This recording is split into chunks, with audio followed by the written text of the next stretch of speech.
Latihan Bahasa Inggris level C2 nomor 1.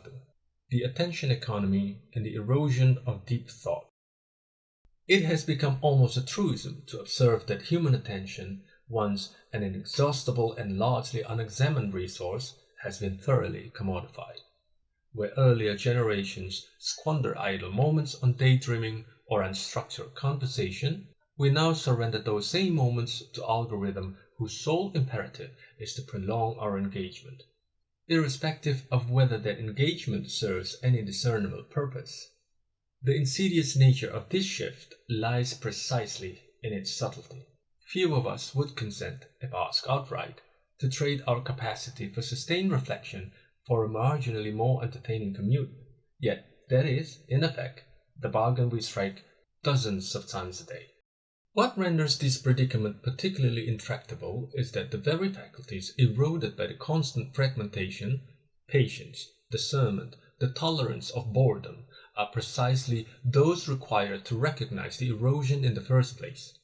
A mind habituated to notification arriving every few minutes is ill-equipped to notice, let alone resist, the gradual narrowing of its own attentional bandwidth.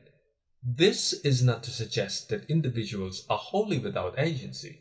Rather, it is to acknowledge that willpower alone is a poor match for system engineered at considerable expense to circumvent it. Some commentators have argued that such anxieties are merely the latest iteration of a perennial moral panic, no more warranted than the hand-wringing that once greeted the novel, the telegraph, or the television. There is undoubtedly some truth to this rejoinder. Every technological encroachment on daily life has, in its turn, been decreed as civilizational corrosive.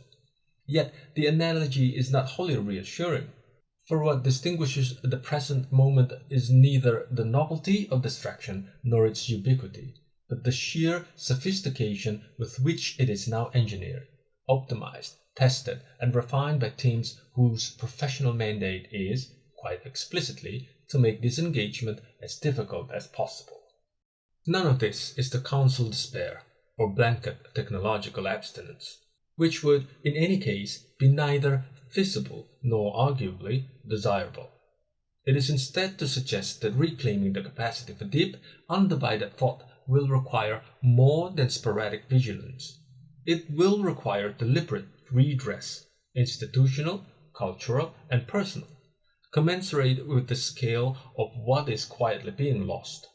Until such redress is undertaken in earnest, we would do well to regard our diminishing attention spans not as a private failing, but as the entirely predictable outcome of an economy built, quite literally, to profit from our distraction.